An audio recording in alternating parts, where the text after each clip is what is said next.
Hello Storytellers, welcome to Bound by Words. If we haven't met yet, my name is Madii. I am a full-time editor and fantasy writer, and today we're going to be talking about choosing a font for your novel, a little bit about why font is important, and some, good classic fonts to use. So if that's something that interests you, make sure you go ahead and hit the like button. Also consider subscribing while you're down there. I post writing-related videos twice a week, and without further ado, why font matters. The biggest reason is for readability. Somebody's going to be reading your novel for, hopefully hours. You want the pages to just be flying by and turning. And in order to have that sort of emotional connection to your story, you have to pick a font that's very comfortable to read. But you don't only want to consider the comfortable reading experience. The font you choose will also give a little bit of a visual impression for your novel.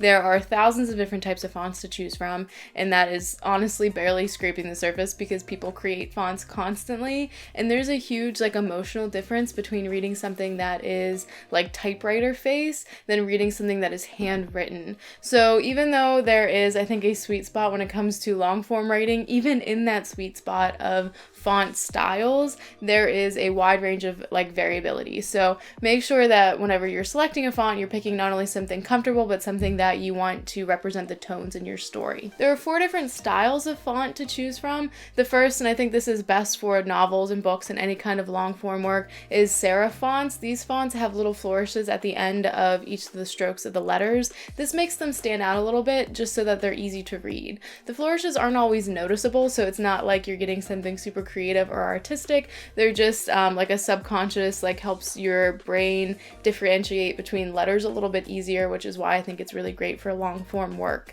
The second is sans serif, and this is a great plan B if there's some sans serif fonts that you really like. These are, of course, characters that don't have serif in the font, so they don't have those little flourishes. 2 of the most popular fonts that we know that are sans serif, and I think everyone knows these, are Comic Sans and Arial.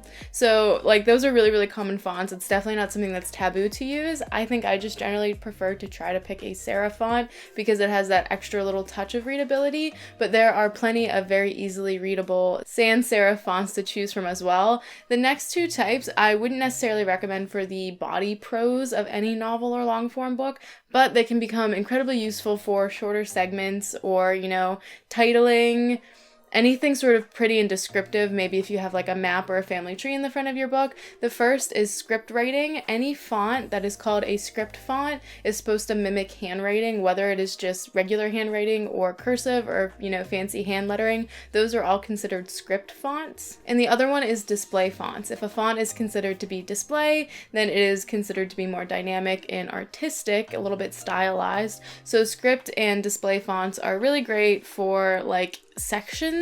If you have a quote that you want to stand out, if you have any sort of decorative wording around, the margins.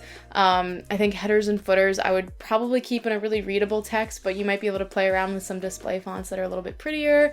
These are things like titles and stuff like that. Not necessarily taboo to use, but using a script font or a display font for the prose might make it a little bit difficult for your readers to be able to quickly turn pages. I've compiled a list of the 15 most popular book fonts that I can see, and I read through a lot of different blogs and resources, and I also looked at some of my favorite books to get this list. So it's just 15. I'm going to put them in the description below because I'm going to read through them without a lot of description.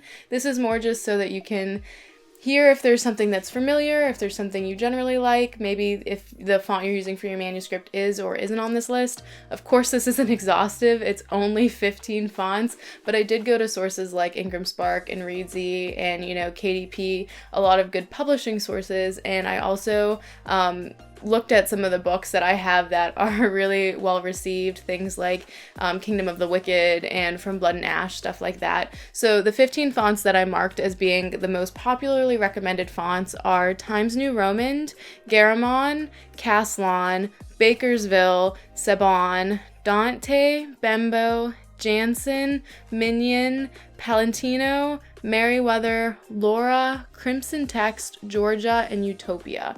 So any of those fonts I think are really great options, and a lot of these came up on more than one list. And it's not just their base version, so there's like a Minion and a Minion Pro, and there's like Garamond and EB Garamond, so they do have a lot of variation within the fonts as well. So those are just the standard names of them. But a great way to pick a font for your book, if you don't already know, is to look at what fonts your favorite books are in.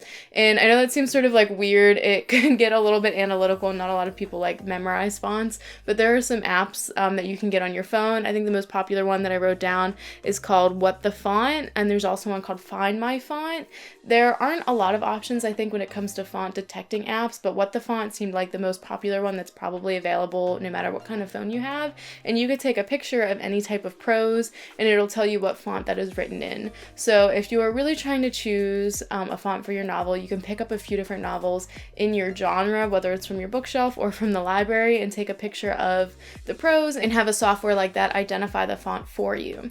If you are writing, let's say, YA fantasy, because that's a lot of what I read, I just read a lot of fantasy in general, YA and adult. So if you're writing in that genre and you pick up, your 5 favorite books and all 5 of them use like one of 2 fonts, maybe that's a sign that one of those 2 fonts is like the best idea for the novel you're writing. The fail-safe way to confirm whether or not your font is a good option and is readable is to write a long segment of prose, like more than a few sentences, right? A paragraph or 2 paragraphs in one font and then the other, and then switch back to the first font. I think the reason I like doing it this way for my novels is because you'll read and your brain will sort of get a certain amount of comfortable, and then when the font shifts to, your option B or C or whatever it is that you're comparing, you will either get more comfortable or less comfortable. So if you're reading your first font and it switches to your second font and you get less comfortable reading, or you take a minute to like recalibrate and it's a little bit harder to make that shift, but then when you switch from your second font back to your first font, it's a little bit easier to read, that's a good indicator that the first font is a better option. Or if the opposite thing happens, if it's a little bit harder to read and then it gets easier and then it gets harder again, then your second option is probably a better option. I like to do that to sort of narrow it down whenever I have a lot of options. It makes me think of when you go to the eye doctor and they're like, which one's better, lens 1 or lens 2? It's sort of like doing that with fonts. So I think that's like a really good fail-safe way to do it. It's also nice to get somebody else's opinion. So if you print out your manuscript, part of it in one font and part of it in the other font, whenever you're getting like beta reader feedback or you're just letting a friend read it over for fun, while they're giving you feedback on your story itself, you can also ask, like, I have these 2 fonts, which one do you think is a better option? I would definitely tell them if that's the kind of feedback you want whenever you give it to them. That way they don't think you're crazy and just switched fonts in the middle of your document for no reason. But no matter which font you do choose, and I know that font is a big thing for a lot of writers, I definitely spend quite a bit of time flipping through new and interesting fonts because you want something unique but readable and comfortable. But just as important as that font is the rest of the formatting for your book, especially line spacing. A lot of people don't realize how much line spacing can make or break readability. You can have the most comfortable font, but if your lines are too close together, it's going to be very taxing on the eyes, or if they're too far apart, it's going to be really confusing and feel empty. So the line spacing may vary a little bit from font to font. I like reading in like 1.5 most often. I don't know why, but I think it's maybe just because that's what I see most frequently. But sometimes in some fonts, it looks like a lot of white space. So whenever you are using fonts, make sure you're also playing around with the line spacing, the margins, and the indents so that it all looks comfortable and cohesive. I think that there's something satisfying whenever you're looking at your work and you're like formatting it a little bit and all of a sudden it looks a lot more like a regular book. So I can't stress enough how important it is to balance those components out.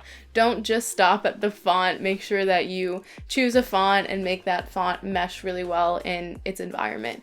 But with that, if you like this video, remember to give it a thumbs up and please consider subscribing. I post writing related videos twice a week. My Instagram and website are also down below. I'm accepting manuscripts for this fall.